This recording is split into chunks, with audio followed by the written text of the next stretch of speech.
Hello, good morning, students. So, I hope you are all are doing well. So, in continuation with our previous lecture, today we will discuss the fourth type of vapor compression system. Now, in this type, we will discuss the superheated vapors at the entry of the compressor. Now, what does it mean? Now, in this case, we assume that the vapors are in superheated state when they enter into the compressor. Now let us draw the pressure enthalpy diagram for this system. Now first similarly draw a vertical line.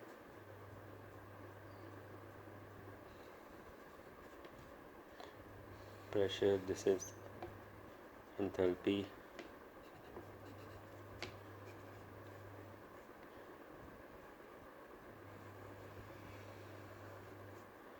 So this is a curve for the refrigerant. Now draw two horizontal lines. Now this line will show the condenser pressure. This line will show the evaporator pressure. This is critical point. Again this is saturated vapor line. This is saturated liquid line. Now on the right side of saturated vapor line, this is superheated region. Now this is on the left hand side, everything on the left hand side is wet region, or you can say subcooled region. Sorry, not wet, this is subcooled. Now in between this curve, this is wet region.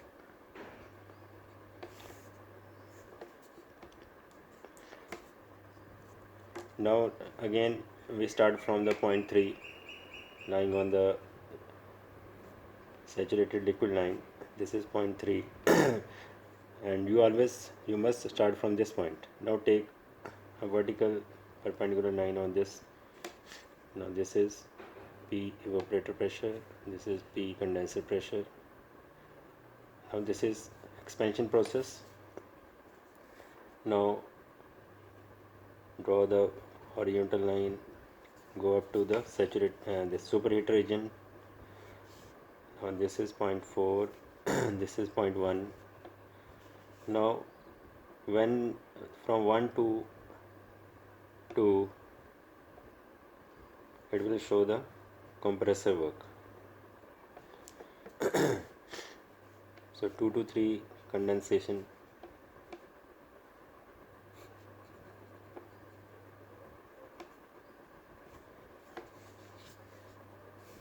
Now 3 to 4 is expansion, 4 to 1 is refrigerating effect. Now take this as 1 dash, this as 2 dash. Now let us take the counts of enthalpies at various points. At this point, at point 1, this point, point 2. Now from here to here, this is H4 is equal to H3. From here to here, this is equal to H1 dash. This is H1 and this is H2.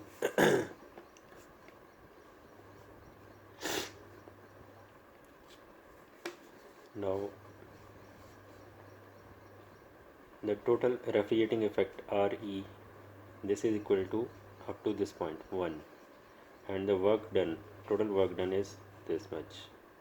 Actually in the figure it is showing very less, but it is not this much small, it is somewhat higher than this. Now similarly we can draw the temperature entropy diagram.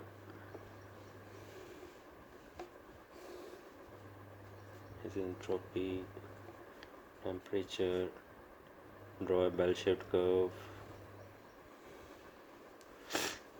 Now take a it will go like this.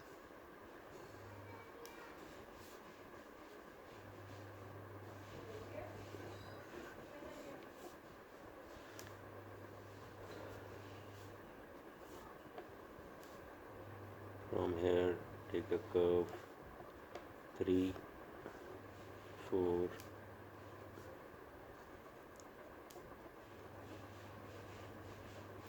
take a vertical line over here. Since this is a isentropic process, so here the entropy is same in both the case. 4 to 1, 1 to 2, 2 to 2 dash, 3, 4, and then we take this point as 1 dash. S1 is equal to S2 or isentropic process. This is RE. Now here heat is absorbed. Here the heat is rejected.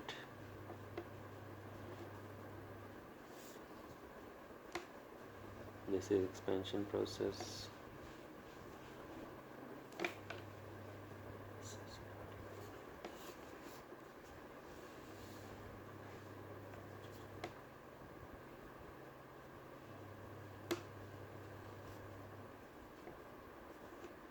So this is your temperature entropy diagram.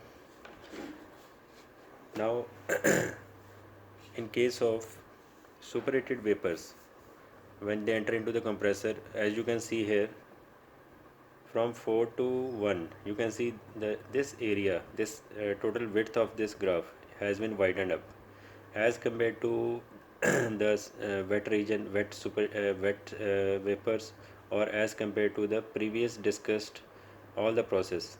This process has is containing the widest range for the refrigerating effect. So you can say that refrigerating effect is increased for superheated vapors. It goes up to 1 dash to 1.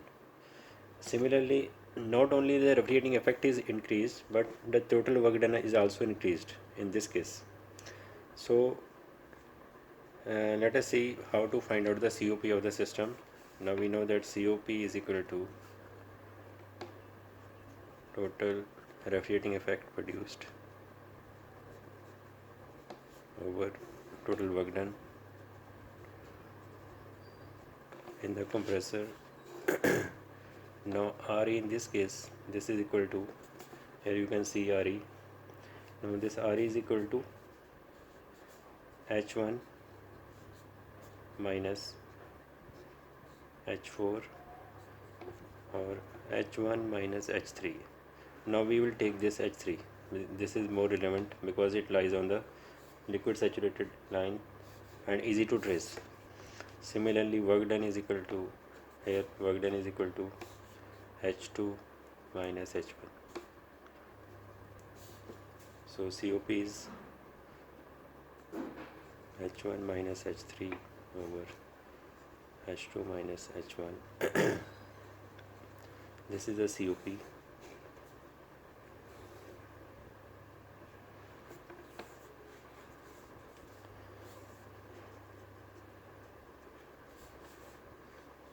Now on looking at the graph, you can see that there is a lot of difference while drawing this type of process. So you must take care of the various points which are lying on the superheated region, because only then you can draw the vapors in the compressor when they are in superheated state.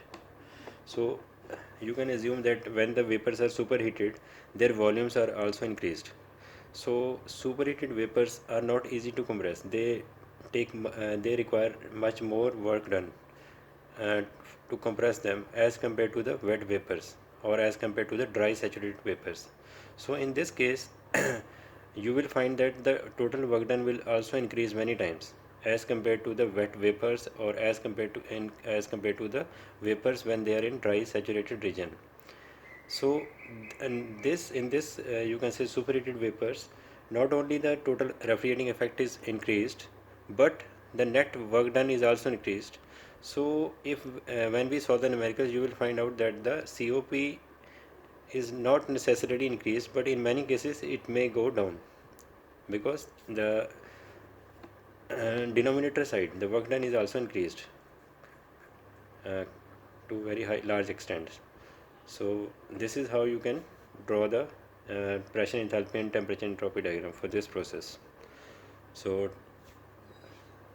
this is, you can see here. So thank you for today. I will come up very soon with the next lecture. Thank you guys, take care.